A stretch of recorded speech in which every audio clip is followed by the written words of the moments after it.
兄さん。ああ、ワイン？ワイン。ススーパードライが一番搾りか。あ、ホッピーか。スーパードライ。スーパードライ。だと思いました。あ、本当ですか。ホッピー。ホッピーで。うまそう、料理がうまそう。ちょっと待ってね。お昼食べたあなた。食べてないですね。食べて。まあでも食べなくても。やっぱキャップの方が若いですよ。そうです。なんか若く見えます。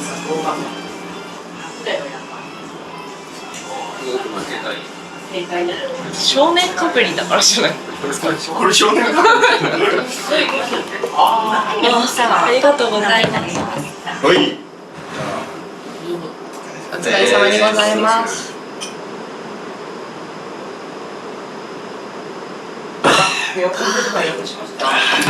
あ、美味しい。ね。あ、シャーベットみたいな。うまいですね。それはうまい。いやー、楽しみですね。人が作ってくれる料理。ただ楽しみだし、嬉しい外食。魚食えるし。でも毎日いいもん食ってますね。もつ煮、もつカレー。昨日だった丸焼きか。大贅沢。大インパクト。だから今日お昼抜いたぐらいでちょうどよかったかもしれないですね。ちょうどいい。ちょうどいいっていう。そこはもういいの考えないでうんって言ってくれるんですよ。早くね。あ、ごめんなさい、ごめんなさい。俺隣そのラーメン屋がさ知り合いでさ、ちょっと見ないか。あ、すいません。申し訳ないです。すいません。何を召し上がる？じゃあおビールで。おビールでスーパードライが一番搾りか。じゃあスーパードライで。スーパードライ。スーパードライ。ホッピーもございますがいいですかこちら。大丈夫です。ね、頼んだ。でも、ブツ頼んだ。ルーツ頼んだ。おすすめをお願いします。大村海鮮の。俺はね、スタミナサラダみたいなの。バナナの。でもシーザーサラダは頼みました。じゃあ OK です。スタミナサラダですかこれ？大丈夫です。違います。なんかね、スタミナなのか違うの。スタミナ炒めみたいな。なんかね、豆腐とね、なんか変にバズるみたいな。これですかね、ヤッコサラダ。パコをわからない。すいません。すいません。なんか今日おすすめなものってありますかね。どんなのがいいですか？生ものでも。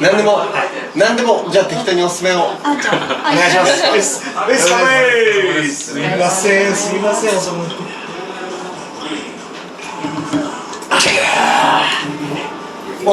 んでしょう。ありがとう。そこはね、朝によって。パセリを食べるようにしよう。今後の人生。美味しいですよね。じゃあ私はもう食べれる人生にしますね。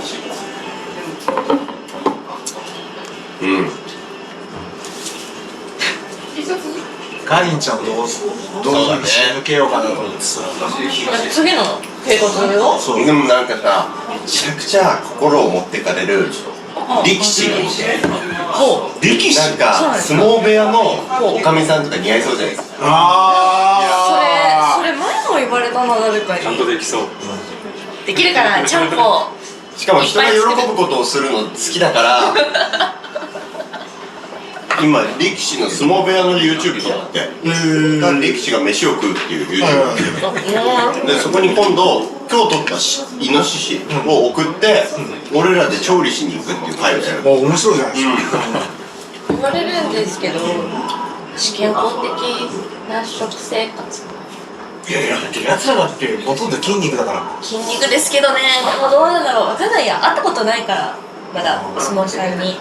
あとあれじゃない、プロレスラーとかさ、そっち系の。プロレスラー？強靭な男たち。そう。ラグビー日本代表とか。行かれないんですよ。ガチムチはダメなんだ。どういう感じなんやの？だからなんか本当に体型は普通か、なんか鍛えすぎてるとキュンとはならない。細マッチョ。これはやっぱ動ける筋肉、空手の人たちの体は大丈夫というかいいなと思うんですけど、例えばもうジムで僕鍛えてもやるのと別にいいからだね。かりんちゃんの性格を変えたい前から言ってたじゃん。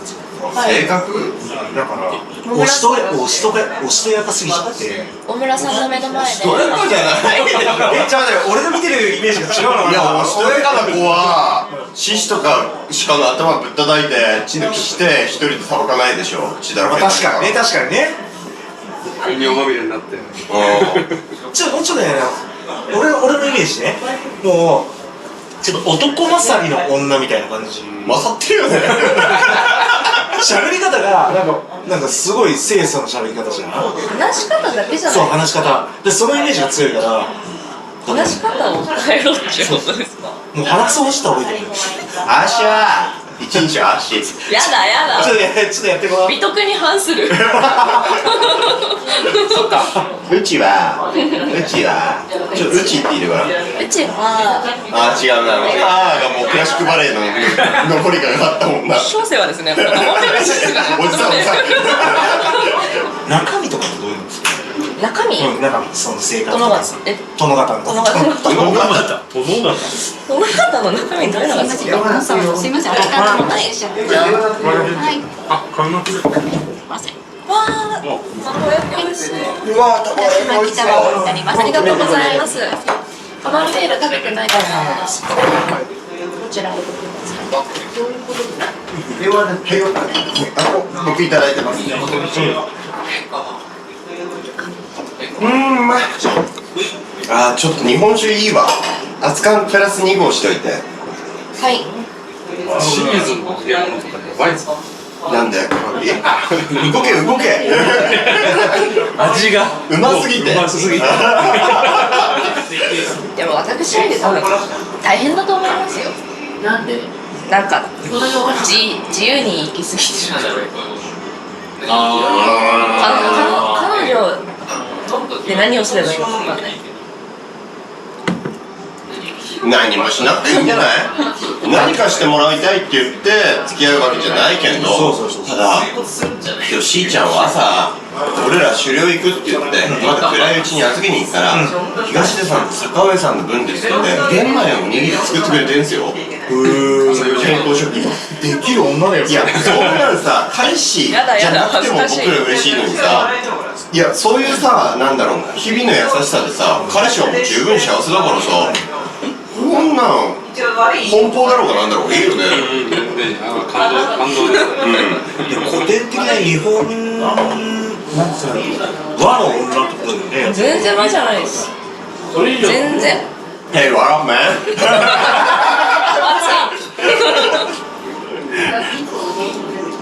なんかすげえもったねえなと思うんだよね。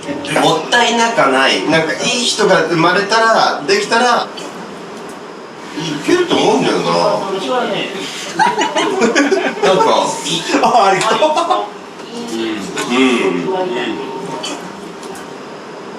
今しばらくはね、鹿とイノシシの足跡を追って、そうですね。大きなオス鹿の足跡とか脂が乗ってるイノシシとか追いかけようかななんて。せっぽいやつしょうがないからね。なんか女の子ってさ、若いうちにさ、どういう人と付き合うかで結構人生の持っていく方向、雰囲気が変わるじゃないですか。今23で、なんか24でくだらない男にせっこんで 2,3 年費やしたらそっちの人生の方向になっちゃうよね。そうなる。だから本人がしっかりしていい人をいいタイミングいいってかもういい人を捕まえられれば、今無理してチャラチャラした人とか付き合うじゃないかないないない。本当にないよ。なんかお付き合いする意味が私多分よく分かってないんですよ。結婚からは分かります。まあ契約だったり、まあ家庭に入るっていう意味でだいぶ違うと思うんですけど、お付き合いってまた別じゃないですか。違うね。だからなんかそこのあんまりよく分かってないかもしれない。なんか例えば嫉妬したりとか、私だけを見てほしいとか、そういう強い感情はないあんま人に興味がないですそうなんですそうなっちゃいますよね。言い方的にはそうなっちゃいますよね。興味がないっていうか別になんかみんな自由でいいじゃないって思っちゃうあ、ごめんなさい。ありがとうございますありがとうございますへへへわかりました。おしゃれすみませんでした。助かります。ありがとうございます。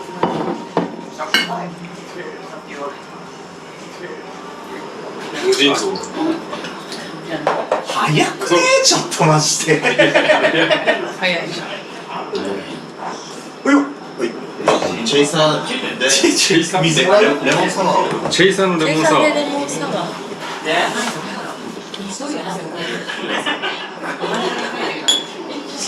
かゆいです全部言葉に出ちゃうね、もう酔っ払って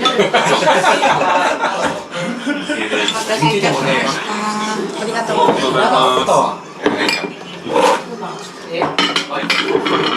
すシェイサー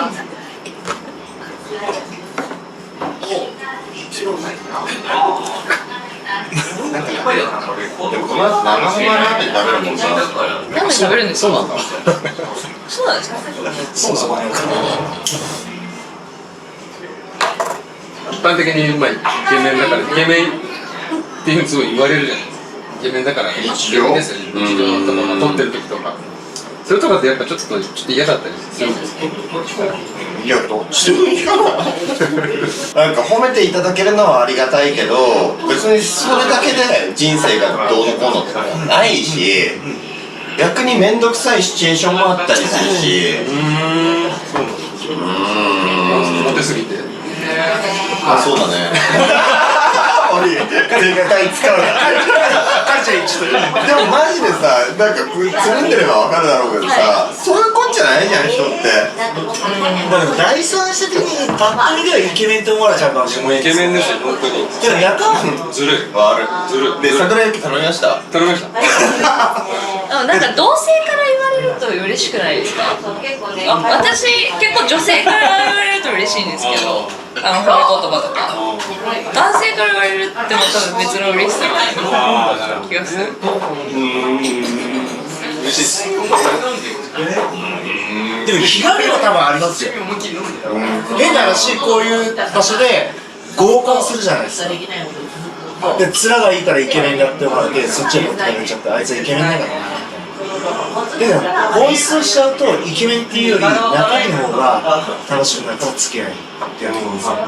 外見を見ちゃうと確かにイケメンなんですよ。でも、外見って結局、見分けるじゃないですか。まあそうだだから中身がすごいいいキャラクターだから付き合いのかな。まあもうそれはで、それはそうまあそれは置いといて置いといてのあらまあ置くんだったらイケメンですよ。面はイケメンなんですけど中身がすごいっすよ。ああ両方ってことですかね、ちょっとやんめんあ、変に言われてやんめんやんめん俳優やめないっすね。リーチそろそろ積もるか。そろそろですねそろそろ積もる。どうかなすげえなと思ったんですけど、こんだけ面が良くてで中身もお前ですよ。僕騙されてるかもしれないですけどね。ああなるほどもう裏でこれ渡した分はみんな言ってくれたからもうあとは休んでいいレックンの晒し巻いた姿って見たいですよ。回しじゃあ近々俺朝青龍のムーブできるんですよ何回か見合った後にバーンってやってそれみたいねあれかっこいいですよねかっこいい見たいぜひやってもらいたい。東大安いなレックはもし今後ね今多分考えられないと思うんだけどどういう人を将来彼女にやられないなけど今日のおにぎりとかやっぱ嬉しいですよね。めちゃくちゃ嬉しい。あ、そういうこと。まあでもみんなするいやみんじゃなできないですか。ないからいや私はみんなにそれの優しさいただいてるからしたいなって思う。まああげてるか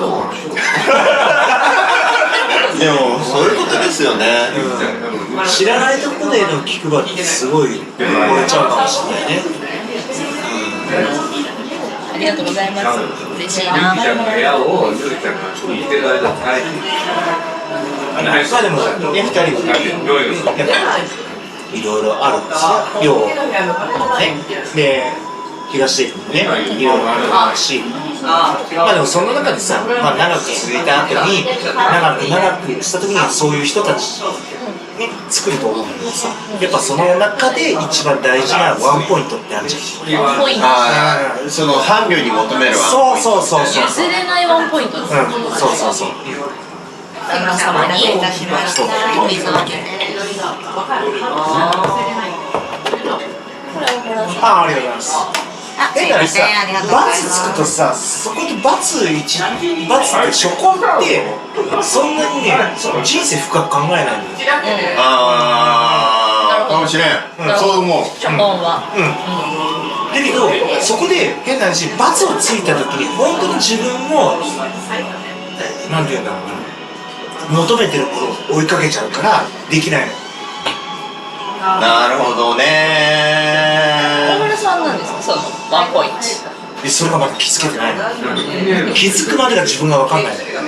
だからちんたらする。で年を取って変な話、恋愛ができなくなっちゃってで生涯一人とかってなっちゃうんだけども、なんか今日、まあ昨日かだったら坂上さんと2人で車で運転してても、坂上さんそういう人を作りたいとか将来また伴侶もしたいとか思います？今は思えないです。今は思えないですよね、俺らね。思えないです。素直にやっぱりおっしゃる通りワンポイントとか分かんない。そう自分たちも分かんない。何を求めてるかとか分かんない人に。けど今日みたいなそのおにぎりの話をするようだけど、ふって湧いたようにそういう優しさに触れると、そういうことを人ってしてくれるんだって。そうでそこでグッてきちゃってこうで、ああこの子いいなって思うじゃん。だけどまた違う人って求めちゃうんだよね。ポイントがずれちゃうんだよ。恥ずかしくない。おにぎり作っただけだ。いやでもそれってすごいありがたいことなんだよ。ありがたいよ。ちょっと全部違う味で。すげえって思ってグッと惹かれるかもしれないんだけども、でそれいざ付き合いました結婚しましたってなってって環境が変わるとやっぱりそれができなくなっちゃったりとか。そうだね。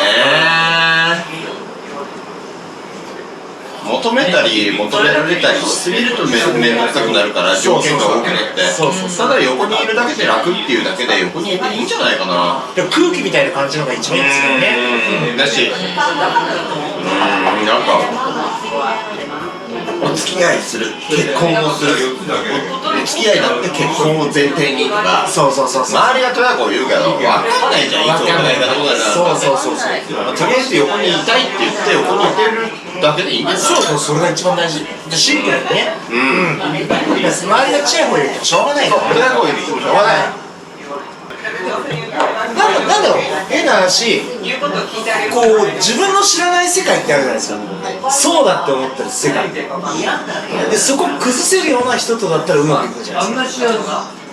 だから違う刺激がある人。そう多分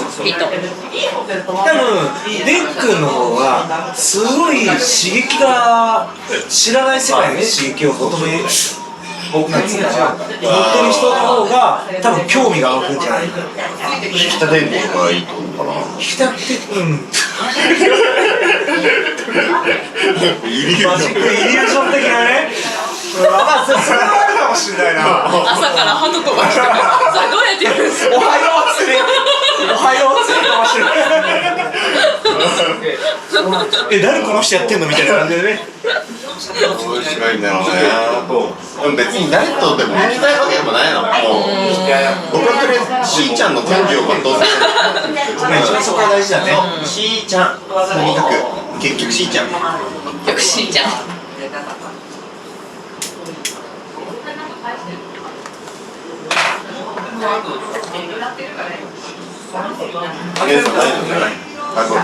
ハイボールをありがとうございます。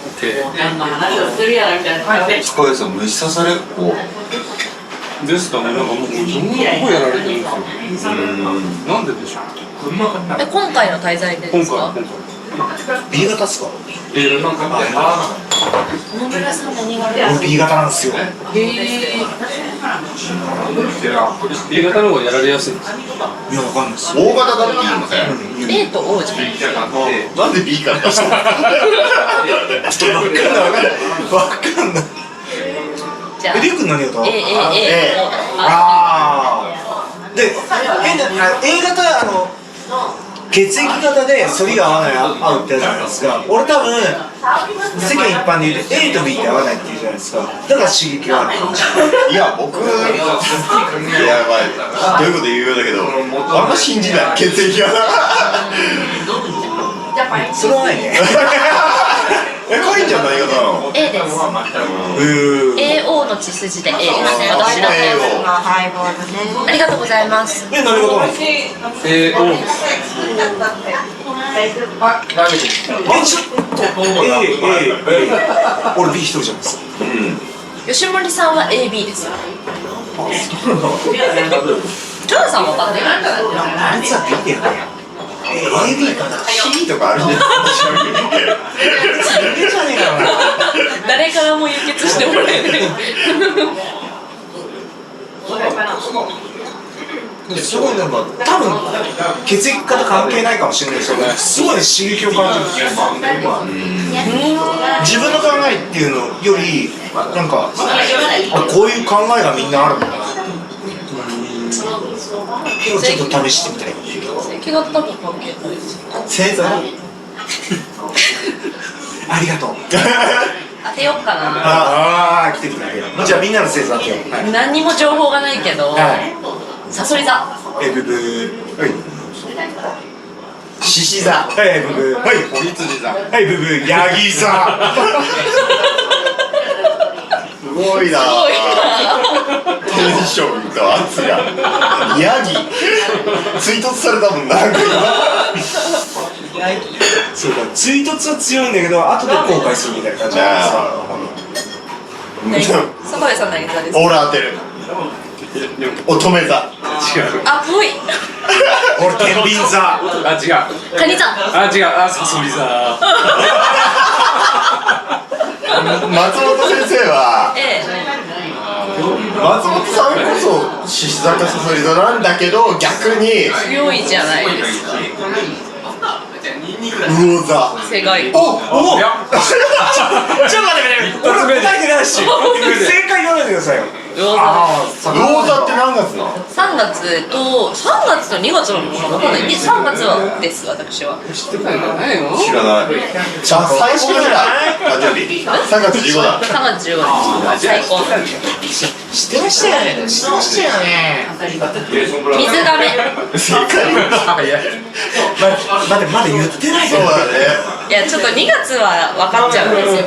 大体。弟2月。ヘビ座ってなかったっけヘビ使い座あるんですか13番目の星座みたいな。よしないまた先生。的な。その人いるんですか？いや、いない。まずヘビを使うってなんやねんってね意味ではない。使う方。使う方。指座がいいな。エビ座。指座がいい。スリザリンあ、ごめんなさいハリーポッターネタ私スリザリンじゃないんですよね。全然グリフィンドールなんですよ。あ多分。私ね、真っ白にすったんで。だってタルタルってさつければつけるだけうまくないですかわかります。まだ酔ってない。飲ました方がいい。飲ました方がいい。食べたら食ってねえじゃん。坂上さん何飲んでる？もうちょい飲ました方がいいや。言ったら戦争だそしてタルタルの味しかしないずっと回らなきゃ。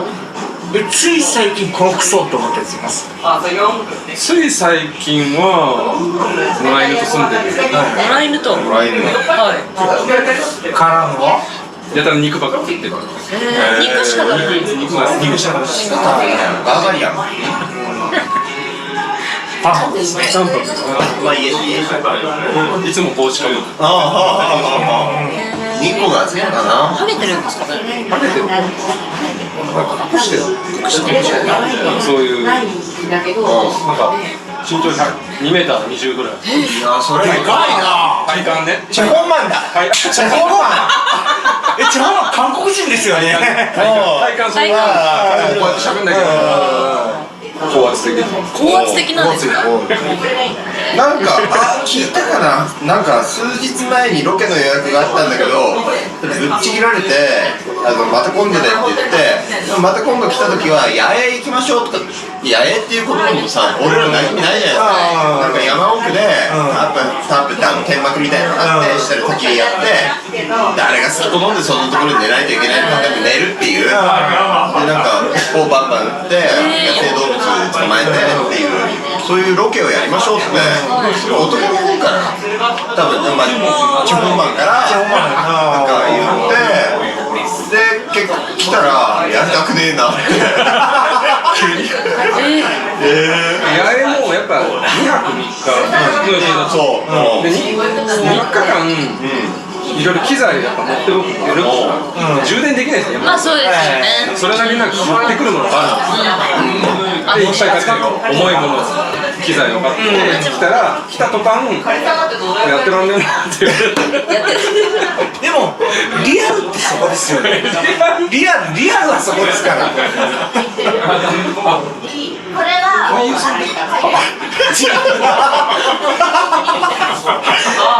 ーしよしよしいいぞいいぞいいぞ。なるほどなるほどなるほどなるほど。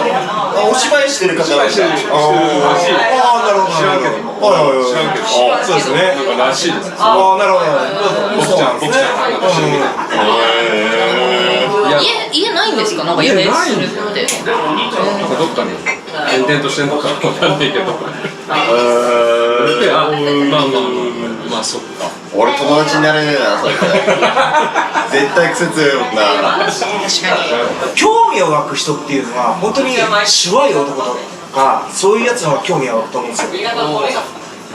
どうにかしてこいつを突き止めたいってやると思うんですよ。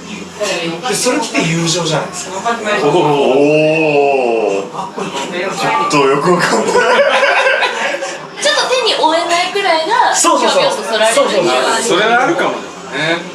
こいつ何こんなことやって俺ここまで歩かせてんのみたいな何やってんのこの人みたいなやつほど興味が湧くってないですか。この醤油飲んでいい死んじゃうレモンサワーですいませんお待たせしました一番絶対出ますよね男と同性だったら。ありがとうございますありがとうございますでそこってすごい興味があるから出違ってるんですよね男って。なんかすごいまとめようとしてくれてる。そう大丈夫。じゃあまとめない昔バットマン君って消しゴムありましたよねあれ今もあるのかなわかんねえ。バットマン君ってあれなんであんなまとまったんですかね消えるしなんでまとまったの？まとまったか。まとめたかったんですよねやっぱり遊べるから。ああ練り消しみたいにねああなるほどね。遊びたいから。なんかホットドッグプレスっていう白黒ページばっかり白黒ページのエロいところばっかり記事があるファッション誌があったんですよそれ読んでたらアラブの富豪で毎日3人の女を相手にしてそれを30年で何万人みたいな経験した富豪がいたって言ってそれを高校の剣道部の部室で読んでたんですよでいやーこんなやって飽きないのかねって言ったらめちゃくちゃバカが菊池っていうのがいたんですけど絶対高校に原付で通っちゃいけないし原付の免許取っちゃいけないのに原付で通って事故って半年間なんか入院生活みたいなそのバカな菊池が「いや飽きないだろ」なんで?」っつったら「お前さ30年さ白い飯食っても飽きねえだろそれと一緒だよ」って言うんですよ。おーなるほどな。待ってこいつ真理を解いてるなって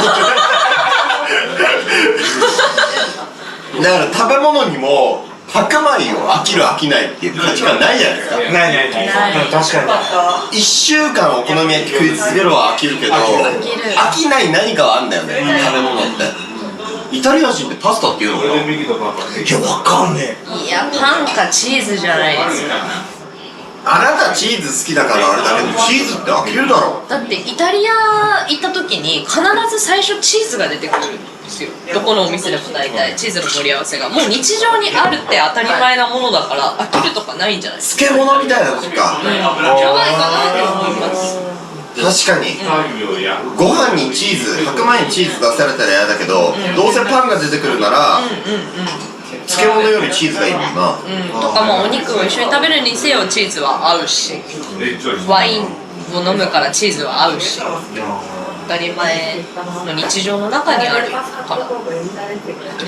で白米に納豆みたいなまあそうですね、味噌汁とか味噌汁とかねお魚とかまあその違いとよく言うよね、なんか白っぽい食べ物は飽きないと。あ違いよく揚げ物とかさ、焼肉のことを茶色い食べ物とか言うけど、じゃなくて白っぽいものっていうのは食べ物の基礎にあるから。でも確かに米で、パスタもなんなら小麦だから白い、パンだって割れば白いじゃん、はい豆腐も白いし、パスタが面白い。これは飽きるよ。飽きるよ色のついてて飽きない食べ物なんかある。トマトいやソースとかになったらでもアフリカ人は毎日トマト食うけど、そうなんですか。アフリカの食生活になるとトマトは飽きねえわ。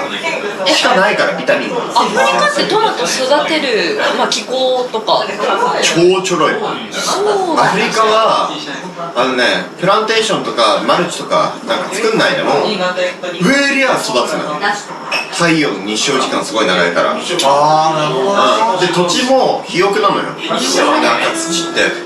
だから発展しないんだろうね、逆に。もう十分だから。そうそう、技術でうんぬんじゃないから。なるほど。で逆にそういうほらトマトとかそういうのをいつも食うじゃん。で肉っていうのはやっぱ大事になる。なんか今日温泉で、なんかよく言うでおっちゃんたちの話したんだけど、なぜ人間が発展したのかっていう話になったんですよ。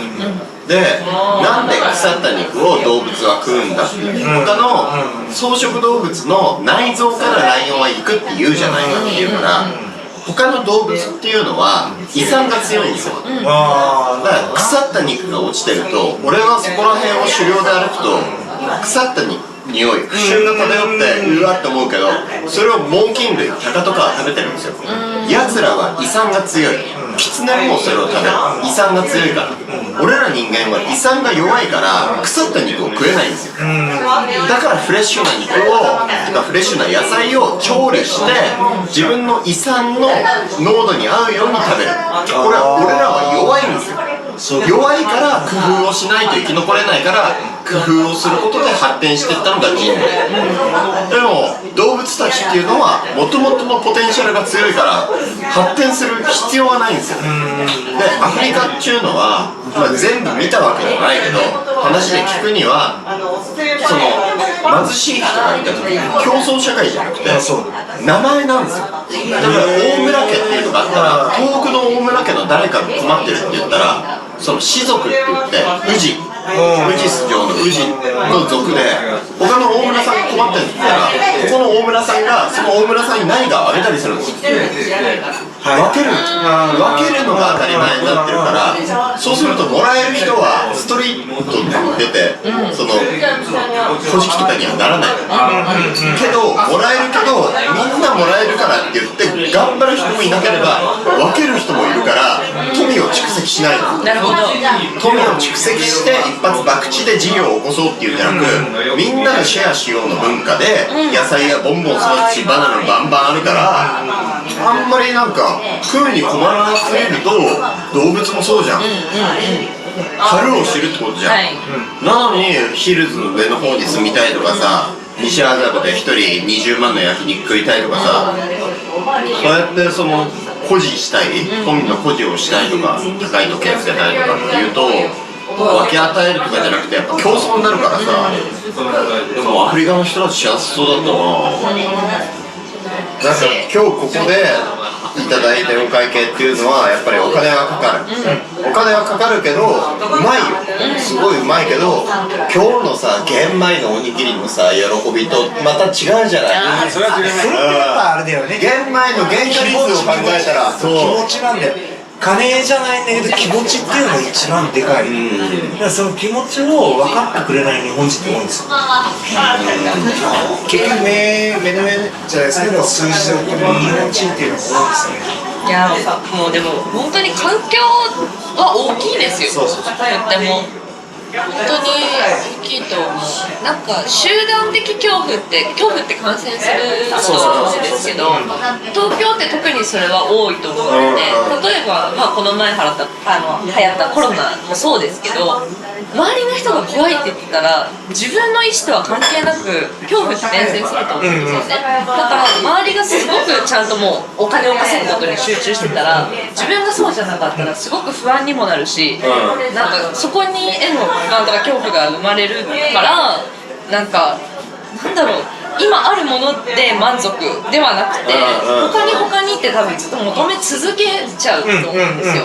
もうただ田舎って、まあ、田舎というか今住んでるこの土地がすごく食べ物にも、まあ、例えば水にも生きる根底のものに恵まれすぎていて、だからなんか自然と自己充足にもなってるし、人と比べるみたいなことがそもそもあまりないから、なんか恐怖も不安もないし、だからなんだろう、温かい気持ちになるというか、だったら目の前の人をなんか私ができることでなんか優しさだったりとか喜んでくれたら嬉しいなって思うと思うんですよね。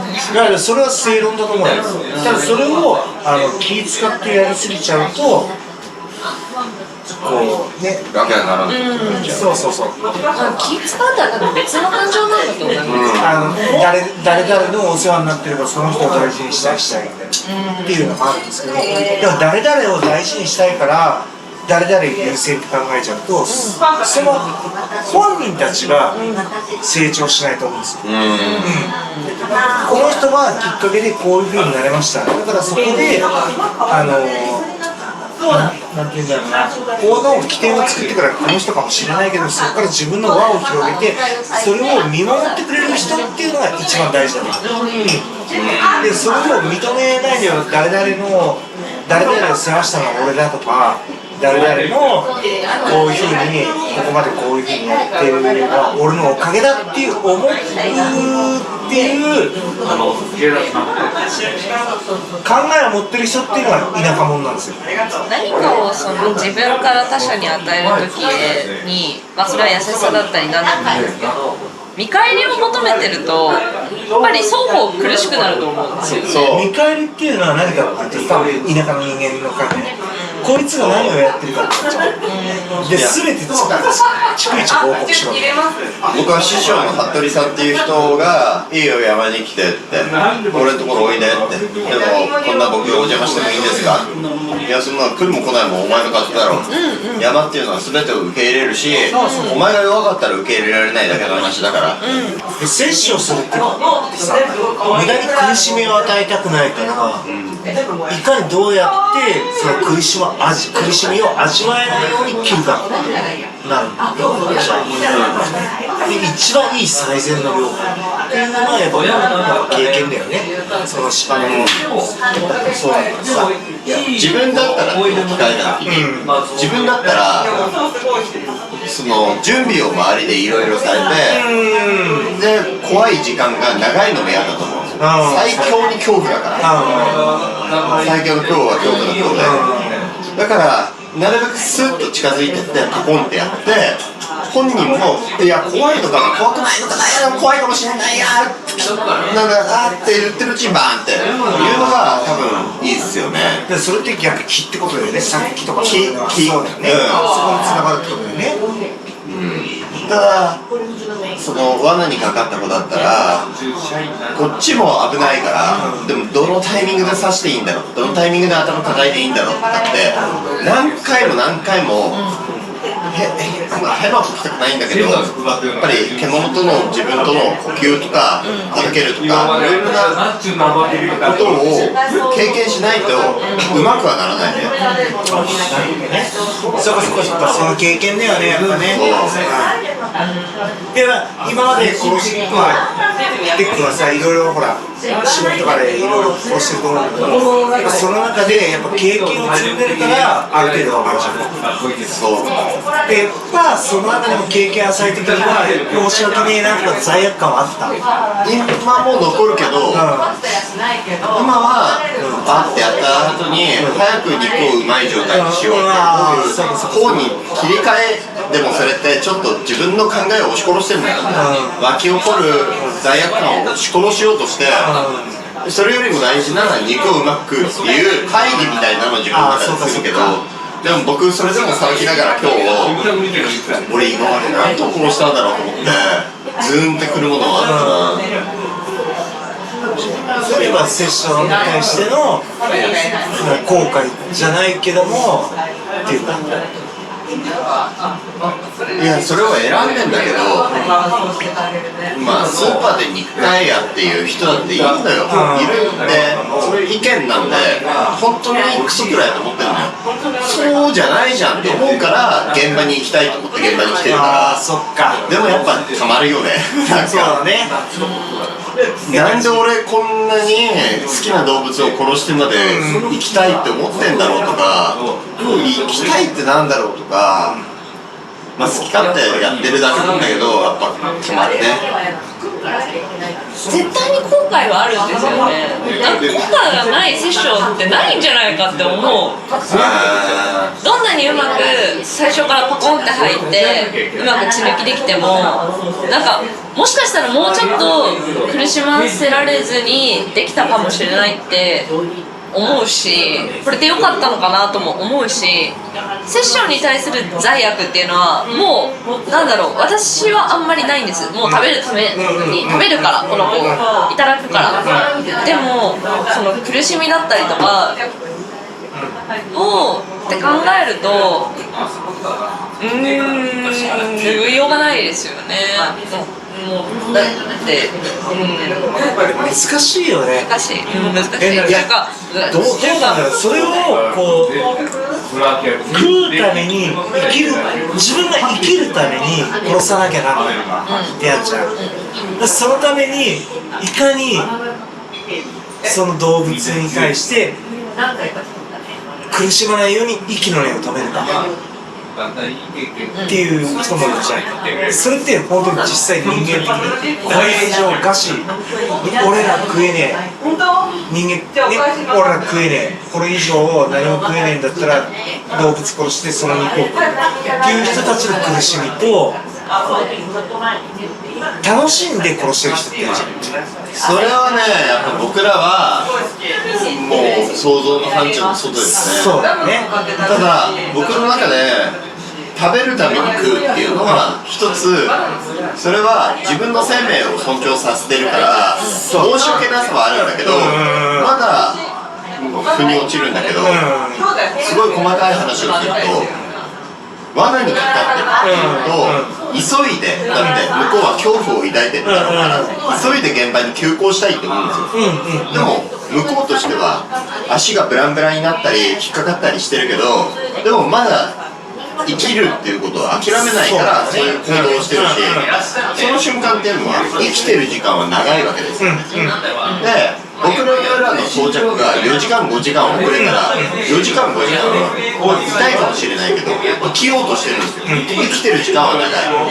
なのに俺は自分のエゴで苦しませないために早く現場に急行して叩いてこの4時間5時間の尺を削りに行くんですよ。の方が苦しみ少ないだろうからっていう僕のエゴで罠にかかった子を殺しに行くんですよ。それは正解かもしれないね。それ正解不正解がいかんわ。自分だったらどう？俺ね、罠より、罠って結局地雷を踏むと思う。地雷を踏んでその場所であ、踏んだ動けなくなってるって思って誰か助けてくれないかなっていうその葛藤ってありますよね。でましてやまあね僕は動物の気持ち考えちゃうけど罠猟はすごいことだと思う、けどなんでこれが外れないのかって、ずっと嫌だと思うんですよね。そうそれは嫌なんだけど外れないわけがないって思ってるうちに腕のバキバキになって、いやーだからでもそれで罠って1日半とか1日とか放置すると鹿は死んじゃうから、いやそれで食えない肉っていうのは嫌だなと思ったり、難しい。俺本当にスムーズに摂取をするんであれば結婚バンの方がいいと思う。そうで、いやこれはね罠猟の人は罠猟の人で自分のテリトリーと足を見るっていう技術は向上する、これはすごい、けど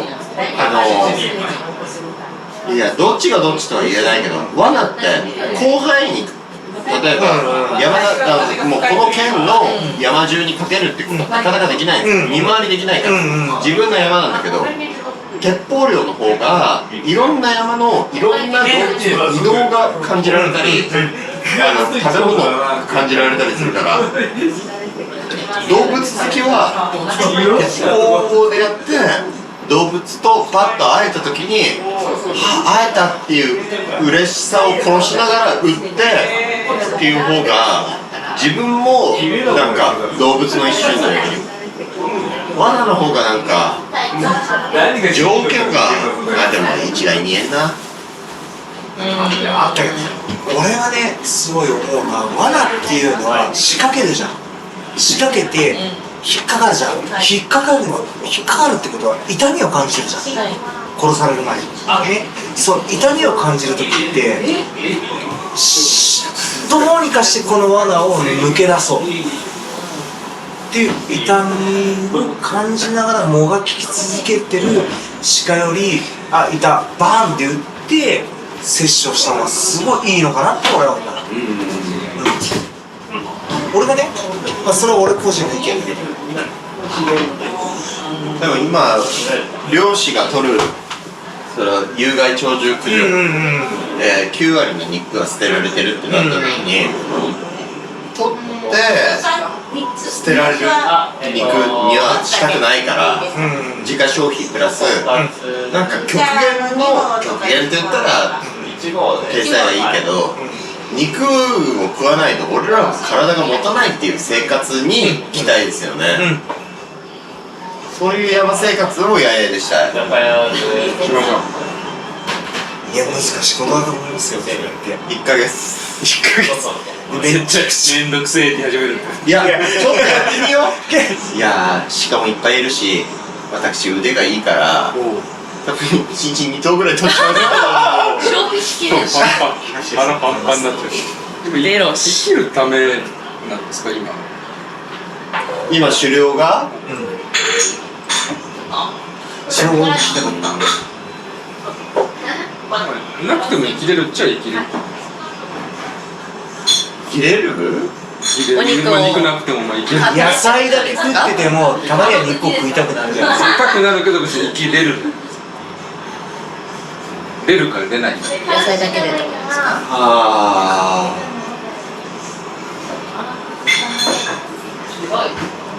そう、じゃあ生きるためじゃなかったとしたらそれなんでやってると思う？いや、なんかこうだろうなとは思ってないんですけど、シンプルになんかすごい物差しであると思ってて、てめえで肉体一つで生きるために獣を取ってタンパク質と生肉のビタミンを自分で取得して山の中の山菜とキノコをすごい詳しくなって自分の生を生きながらえさせるっていうことは大事だと。けど僕は車も使うでガソリンも使うし除草剤撒く人が周りにいてもよしとする。なんかその大きな物差しがあったら生きたいと思う自分はいるんだけど生を豊かにしたいっていうところで狩猟もやってる。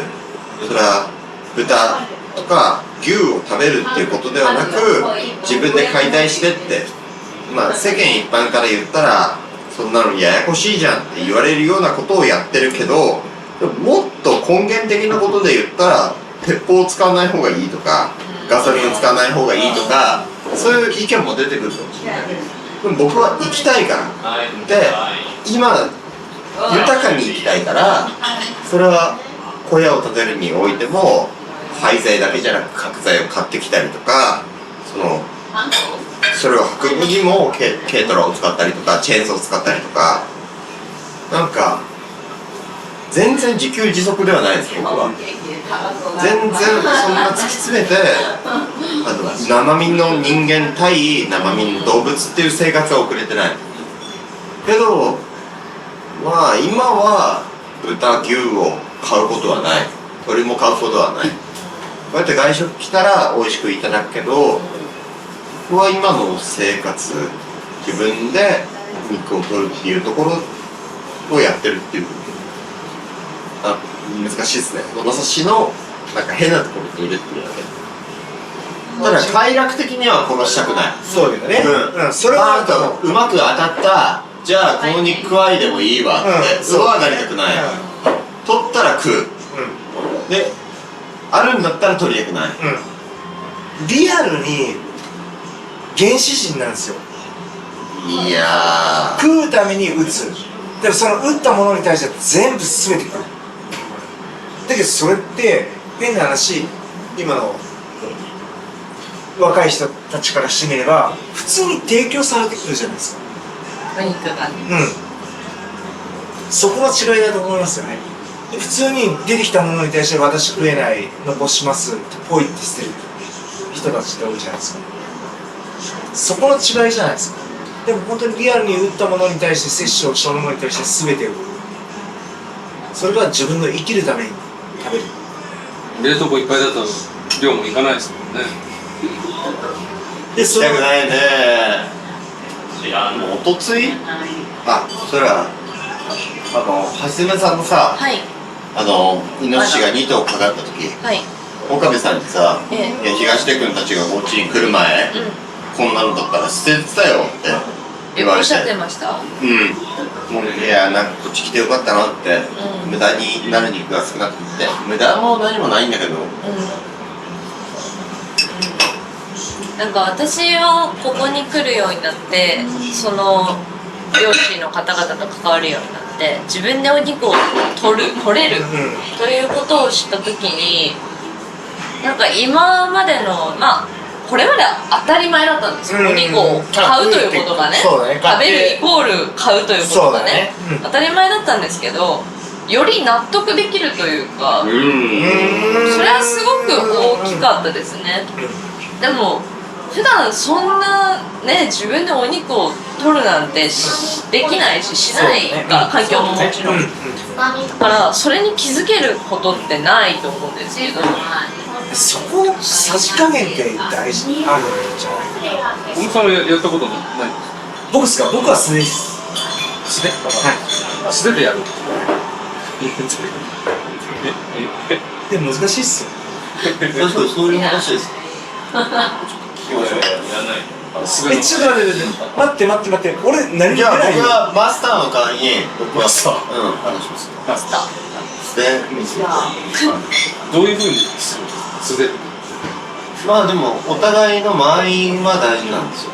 野生動物といえ自分といえ、でも相対した時に向こうがどれくらいの実力かっていうのはこっちだってタイムラインをして向こうだって山でタイムラインをしてたらお互い感じ合うものなんですよ。その時に一瞬で向こうがこれはっていう顔をしたらもうこっちの話です。そうだ、あいつタンタントンビビってる。ビビってるっていう顔をしたらタンタントンワンツー。タンタンパイって言って一回向こうの右足をパンってやったらパンタントンですね。弾いて。はいそれでもう差しですか、それが。いやでも拳ね。拳が差しと一緒。いや別に血が流さないですよ。トンってやったら向こうはパッとやりましたで試合終了の礼をお互いやってこうやって噛んだらダメなんですよ。噛んだらダメね。何？そうなったら勝ちなんですね。入れたら。入れたら勝ち。まあどうしても入っちゃいますよね。ある程度鍛錬をしてたら大村さんぐらいになったら本当に気合入ってたら素手で殴る必要ないですからから出るってそれは当たってるんだ。テ君当てるわけないじゃないですかテ君ないよ。当てるわけないよそんなの当たってないの。当たってないどのぐらいの距離感打ってる？じゃあもう声だけですよでも食らわないでくださいね絶対食らっちゃない出すってこと？いやこっから出すよ出さないで。いや軽くねでも出したのにどうなるかっていうのはお二人は嫌なことないけどでも出さない出ちゃった絶対。オッケー出さない絶対出さないけど出ちゃったらどうなるかってもし出ちゃったらどうなるかっていうのを見たいかもしれないけどいくよここら辺を狙うよでも実際は出ない。出ないいくよよし。いやこのね術ねかりんちゃんにも教えたのよおっと師弟関係だけどよし僕は弟子だけど僕は師だけど弟子のあなたが僕にやって私がやる。やってくれるのこれ何ですか？木で広末さん罠にかかった獅子を止める木をここに教えたじゃん前知ってる？確かに一回だけ教えてもらったな。こんな簡単なんだ。一回でも。呼吸を整えてやばい早く急いで。彼氏来て。変なの来て。ちょっと勝手に気絶一歩手前ぐらいですね。ちょっとのけぞる。ちょっとのけぞるくらい。もう普通に落ちようかと思ったらこっちにぶつけちゃったから先にでも山も木があるからねそういうこと山にも木がある木だけいいおっと使えますか？大丈夫ですか？使えないでしょ全部カット全カット全てでも別に使えばいいと思うよ。ブランディングでもよし、乾杯しましょうか。ブランディングに乾杯しましょう。もう本気で考えた時にもう生身で何の野生動物とだったら対等というかそれより一個上に勝てると思いますか？ギリ上。ギリもう何にもそれは勝さ例えばさメスジカっていうのは逃げようとするんだよでも向こうも迫ってくるっていう話じゃあ迫ってくる前提で逃げないマジ怒りねもうマジ怒りも怠慢野生動物と天下一武道会素手？素手おお。死ぬかいっていうか死ぬか生きるか例えばマジのテンションの狐今はい俺指輪持ってかれると思う私もそう思います。だから無傷かこっちが無傷とかじゃもう成果しか。成果しかだけどこまでいけますか？私正直アナグマ限界です前思ったこっちはもう素手だもんね死なないけどアナグマには勝てるけど絶対もういろんな箇所をやられてでもギリギリアナグマに勝てるくらいです私。いやアナグマで強いよでもめっちゃ強いですちょっと思いますよ僕考えるけどどうかな勝てないかな私僕は考えるなめすぎ考えるチョークスリーパー入れたら。いや考えないチョークスリーパーが出てくる勝手にそうがすぎるカンガルーすごいですよ。後ろ回ってチョークスリーパー入れたら。いやいや無理ですよ。いやこっちだって満身創痍でもいいわけですよね。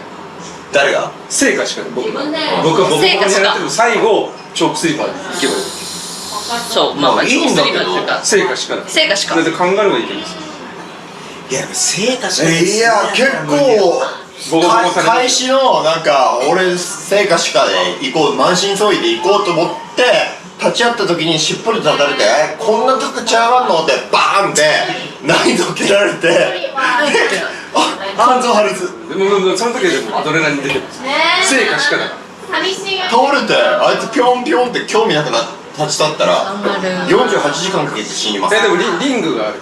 なるほど天下一武道会のリングがある。そう天下一武道会のじゃあ彼らには 120% の敵意があるとしようもう変な薬打たれてそしたらもう全然スタンプ薬の頭打たれるんですよ薬こっちも打ってじゃん。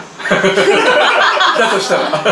いや、カンガルーも勝たないとカンガルーは俺勝てない無理無理無理。でもともと K1 の選手ですよ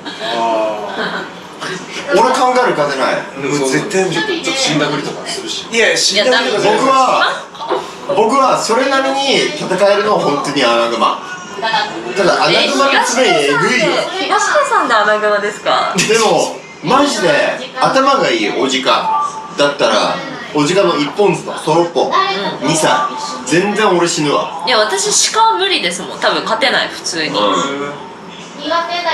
いや、無理です。野生の動物には絶対勝てない。強い勝てないですよ。僕らがリングに上がったとしても、正義 VS イノシシでって言っても無理です。か逆にホウジロザメリングに上げれば3回もう呼吸できないかそんなのずるいですよらそういうこと言わないでよ陸上動物でですよいや、絶対無理ですよ。こういうの好きでしょしーちゃんだってやばいよいやしーちゃんはやばいですね本当だって力強いもんじゃれる力が強いもん生か死かだと。いや、大丈夫言われたら。霊長じゃないですか。バカだから。バカ。バカだって腕を俺の相手をバカって言ったか腕を犠牲にすればいいじゃない。ああ違うガブッと目をもうブシュってこう刺したらもう終わりですよ。いやさせないですってまずここですよここいや向こうはこう来ないじゃん。これ来るだってこう来たら向こうも口離していや向こうだってちょっとそこまでの頭ないじゃない。いやあるいやいや舐めてる話ダメねんなよーし。ガブって食わついたらもうずっとそのままじゃないですか。いや、食っても、食うじゃないですか。こうガブっていくじゃないですか。ガブって止まってないですから。そう止まりますよ。止まらない止まらないですよ。そこからリンボーダンスでぐるぐるぐるってやるんですよ。そうワニみたいに。デスローリングだって本気だから向こうも向こうだって向こうの案件ってでもそんな。だってしーちゃん他の野生肉加えたもん例えば鹿肉のね鹿の頭とか加えたらかみついてこうですよこうされても別に肉そげますよ無理売られてもいや、システムはつかむ。いや、システマ呼吸法で。いやいや、確かに想像と妄想ってあるじゃないですか。山口のお酒なんですけどペットって噛んだら甘噛みとかあるじゃないですか。野生のやつらって噛んだらグリグリでやりますからね。でもそれを覚悟してますからね。いやいやいやでも人間の最大のけど知能だと思うんですよ。それって想定なんそうですよ。もちろんそうです。想定をしての噛む想定外の噛みってあるじゃないですか。向こうも想定外のチョークスリッパを食らうわけです。勝てないですか？勝てないですか？勝てないです勝てないです本当に。本当ですか？だって俺でもいやそれはね多分見たことないからでもあれだけどマジで猟犬の鹿イノシシと対した時の風情を見たらマジで仲間でよかったなって思う猟犬マジやばいそういや犬ってすごいですよ人間と長い時間本当に縄文より前から一緒に生活してたから犬って今私たちが思う扱いやすい動物というか一緒に共存できる動物だけど狼ですからね元は釣り人も本気で釣りやる人オオカミも一緒。舐めてるな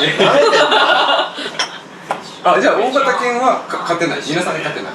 いや勝てないっていうかだけじゃいやピットブルとかすごいっすよマジで殺しにかかったシェパードと僕は俺シェパードには負けるねそれぐらい負けるまずこれバンここありがとうございます速度が違うラブラドールレトリバーだって元はというかねものすごく強くて一生は荒いですよ勝てないんですよ。勝てないです勝てないよ無理です本当に無理です。最初からでもこっちもそのスイッチだったらいや動物なめんなあいつらすげえからウサイン・ボルト人間で最速柴犬の方が速いんだよ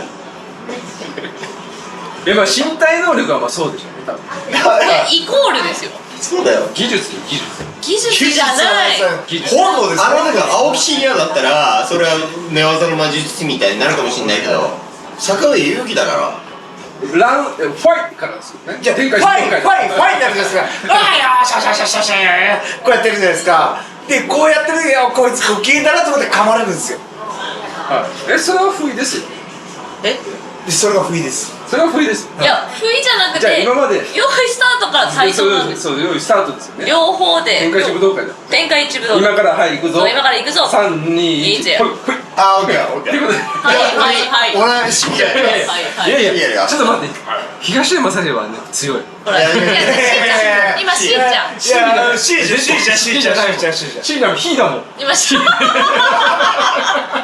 しんちゃんしんちゃん。シーじゃんシーじゃんシーじゃん来ましたシーじゃん来たおシーじゃんシーじゃんあくびしてる。しんちゃんしんちゃん。はいじゃあ天下一武道会始まります。仕方ない。そう。用意スタート。やられるよ。え？あれ？しんちゃんあれ？